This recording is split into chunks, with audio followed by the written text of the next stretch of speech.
I want you to imagine this. You're going out for a meal at your favorite restaurant. You know the owners know you. You've practically grown with this place. But today, something feels off. You sit down and the waitress brings you the menu, but you don't need to. You've always been ordering the same thing: miso pork ramen. Instead of the usual nod and smile, the waitress drops a bombshell on you. Oh, we don't serve that anymore. We've actually changed our entire menu. We now sell dipping noodles. You blink in disbelief.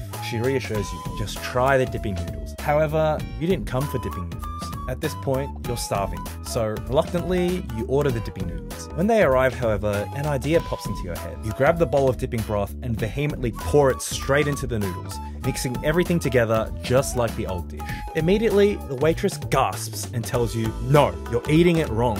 "What do you mean wrong? I'm eating it the way I like it." She scoffs. "That's not how it's meant to be enjoyed. It's about the experience." You think to yourself, but I'm the customer. Since when did the restaurant get to decide how I should enjoy my food? Now, what I've just described to you was episode 75 of Naruto Shippuden, in where Naruto goes to Ichiraku to find out that Teuchi and Ayame had abandoned selling ramen to chase the trend of dipping noodles. As a kid, I laughed this off as just a funny skit, but today, it's a chilling metaphor. Ayame's logic? Dipping noodles were the trend, but here's the problem. You don't evolve by abandoning what made you iconic. Naruto didn't want innovation, he wanted ramen. They're ignoring the one fundamental principle of business: the customer is always right. Coined by Harry Gordon Selfridge. The idea wasn't about being a Karen, it was about recognizing that people have different tastes. Success isn't about forcing change, it's about understanding your audience and giving them what they want. Your customers decide your value, not you. Ichiraku didn't become beloved because it chased trends. It was special because it stayed true to what its customers loved: ramen. By shifting to dipping noodles, they risk alienating their core audience, people like Naruto. When companies disregard what made them special, they don't just lose their main customers, they lose their identity. So surely such an easy concept of understanding and respecting the customer should be understood by everyone, right? Right? Nerds are gay, but in my world, nerds are gay. I think that Star Wars is so gay already. I think it's canon that R2-D2 is Celestial. There is a big focus on her love story with a guy who literally stalks her. Yeah. Weird. With The Last of Us 2, we made certain creative decisions that got us a lot of people love it, but a lot of people hate that game. Who gives a shit? Exactly. I know math is hard. You're an idiot. But If you're a broke boy, just say so. Here's where things take a turn. It's one thing to misunderstand your audience, it's another thing entirely to insult them. Somewhere along the way, companies and creatives stopped seeing their audience as the reason for their success and started treating them as obstacles, feeling entitled to your support. Genuine criticism isn't just ignored, it's dismissed as toxic, bigoted, or irrelevant. But some companies don't just cross that line. They sprint right past it, waving the middle finger to you on the way out. Take Netflix's adaptation of The Witcher. If there was ever a TV adaptation set up for success, it was The Witcher. You have a beloved franchise with compelling characters and, most importantly, a lead actor who was not only passionate about the role, but a genuine fan of the source material. Just watching any interview with Henry Cavill talking about The Witcher reassured fans that the IP was in good hands. I have been a big fan of the IP for a while now. First was introduced to it via the games, and the books are absolutely fantastic. And I just wanted to make sure that Geralt was represented as accurately as possible. But this passion wasn't shared by the writers. Rather than making a show about, The Witcher, they sidelined Geralt for other characters, completely missing what drew fans to the franchise in the first place. And rather than listening to genuine criticism, the people in charge, you guessed it, doubled down. Executive producer Tomek Baginski says, "A simplified plot is necessary for American audiences. The younger audiences mainly don't care about logic because they grew up with TikTok and YouTube." Am I so out of touch?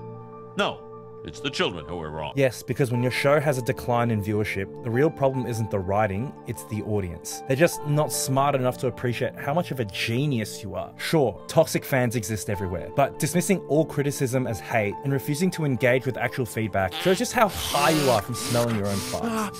When it comes to fans, it is a fan's right to have whatever opinion they want to have. And people are going to be upset because, especially when you're talking about books or games, because you're never going to be the exact person who they had in their head or who they played on Witcher 3, for example. I don't necessarily consider that toxic. I just consider that passionate. So, what happens when you actually listen to genuine criticism instead of fighting against your audience? Well, turns out it actually works out pretty well for you. Take the Sonic movie. When the first trailer dropped, fans were horrified by Sonic's design. And who could blame them? He barely resembled the character we grew up with, looking less like the iconic blue burr and more like a nightmare-fueled humanoid rat. The backlash was immediate and overwhelming, with memes going all over the internet. But instead of doubling down or insulting the fans, they delayed the movie, completely overhauling Sonic's design, and in the end, it paid off big time. The film was a massive hit, leading to a Knuckles spin-off series and 2 sequel films. The franchise has now generated over $1.2 billion in revenue, all because they listened to the fan base instead of ignoring them. And that's the thing, by focusing on your core audience rather than chasing after some vague mass appeal, you end up creating something far more impactful that attracts a bigger audience.